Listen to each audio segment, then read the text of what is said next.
So I have finally organised my entire LEGO collection so that it actually looks nice on my shelves. This is both mine and my brother's collection that has been growing for over a decade. Now that the shelves are in order, I'm faced with what is essentially an extra shelf, but I don't want to just put anything up there. It could look cramped. Well, I realised my ancient Vader piggy bank, that still works, looks brilliant on the high shelf. It fills it up without looking claustrophobic and also leaving lots of headroom. So I put my 2 LEGO Star Wars helmets up there. I thought they looked brilliant, so I began looking up the prices of the other helmets. Well, it's crazy. I certainly wasn't going to buy them individually. I was about to buy a listing of all 11 helmets for £350, but somebody bought it before me. I was very annoyed, but I kept on looking. I asked some Facebook group chats and got completely destroyed by the worst kinds of people, telling me I wouldn't get them all for less than £800 and acting as if offering £400 was a sin in and of itself. I set notifications on eBay for the helmets and checked 6 times a day. Insanity. Eventually somebody agreed to sell me all of their helmets for a reasonable price. The helmets were packaged very nicely in 10 separate Ziploc bags, one for each helmet. Here they are: the Stormtrooper, TIE Fighter Pilot, Boba Fett, Darth Vader, Scout Trooper, Luke's Red 5 helmet, the Mandalorian, Dark Trooper, and Cody and Rex. But wait, there's one more. The Princess Leia Bouche helmet might actually be my favourite helmet out of all of them. The angle on the mouthpiece is really impressive. How it was accomplished with no gap is something I'm curious to see. So that makes it 11 helmets. The instruction manuals are quite something. They were all in complete black, which was a first for LEGO when these came out.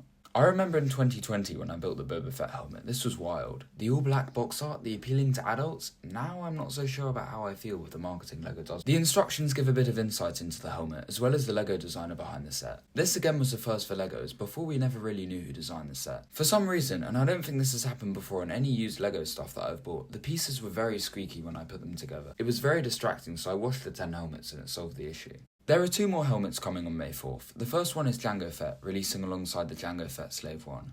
Even though my dad did the visual effects for the Reign and Attack of the Clones, I will not be buying this set. The Jango Fett helmet looks almost identical to the Boba Fett helmet, as it should considering it's the same helmet. This is a good thing because Boba Fett's helmet is one of the best helmets. Next up is Kylo Ren's helmet. I don't like the sequels, but I do like Kylo Ren. That's why I bought his shuttle. Twice. This looks a bit smaller than the other helmets, probably because it curves up at the start of the design. All of those silver pieces are printed, which is amazing. So because of that, I will be buying this set as well. There's also one more helmet I nearly forgot about. The 8080 driver helmet. When I showed the images to my brother, he made a good point that nobody would know what an 8080 pilot looks like if LEGO hadn't been including them in sets for the last 20 years. Seriously, they're in one frame of Empire Strikes Back. Finally, we're going to be ranking all of these helmets so that when we make the sequel to this video where I've built all the helmets, I can see how my ranking changed.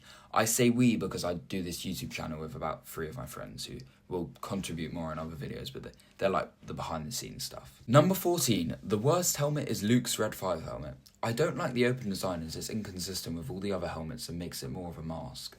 The Dark Trooper helmet isn't even a helmet. Also, it looks like it just got a buzz cut. The change between a completely tiled bottom and a studded top is radical. The 8080 helmet looks good. It's supposed to have tubes going down from the helmet into the chest area, but LEGO probably didn't include that because then they would be loose, so that's understandable. I feel like the Darth Vader helmet will look a lot better in person, but from the photos it just looks like the angles aren't quite there, and the overuse of stickers doesn't help it very much.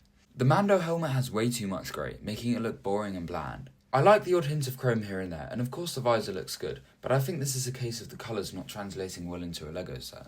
I'm not a huge Clone Wars fan. I've seen all 7 seasons, somehow. However, that being said, I do think Captain Rex is a notable character from the show. I am curious as to why LEGO didn't make normal clones before they did named characters. I think they would have looked a lot cleaner and better. I like the angling on the visor, but I just don't love this helmet because I prefer the design of the Phase 1 clone troopers.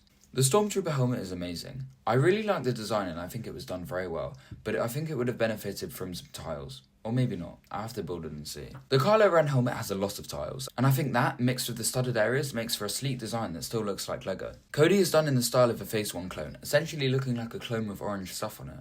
I think the Phase 1 design works better in LEGO as it's slimmer. Big angles are sometimes hard to get on helmets, but also the fin.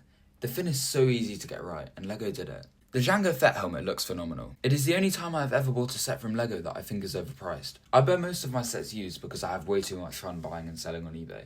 I haven't figured out if I have made £1,700 or just about broke even because of how much used LEGO I buy. The Bouche helmet is very different from all the other helmets. Not only does it use almost entirely nougat and brown pieces, but it also has a very interesting angle for the mouth that is executed perfectly on this LEGO set. The Scout Trooper helmet flows together very nicely. The visor looks like it's in the right place. I think the goggles are integrated very well and the angling is done to perfection, centering the middle of the helmet. The Scout Trooper helmet is one of my designs in all of Star Wars, and I love Return of the Jedi, so having this at number 3 just makes sense. The TIE Fighter helmet is very big, but I think it looks a lot more proper because it's in black, so the pieces blend together in a very nice way. I think this makes the size less obtrusive. It also helps the tubes blend in with the stand. All the nice printed details are very much so appreciated. I just think this helmet translated very well into LEGO. And number 1, the best helmet in my opinion, or at least before I've built all of them, the Boba Fett helmet.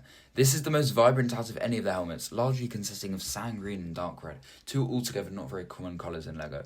This will make it stand out among the collection, and also Boba Fett is one of the most iconic characters in all of Star Wars, even though he does nothing. I bought this helmet in 2020 and it's been a permanent fixture of my shelves ever since. That's it for today's video. Let me know in the comments if you think £460 was a good or bad deal. With that being said, thank you for watching and may the Force be with you.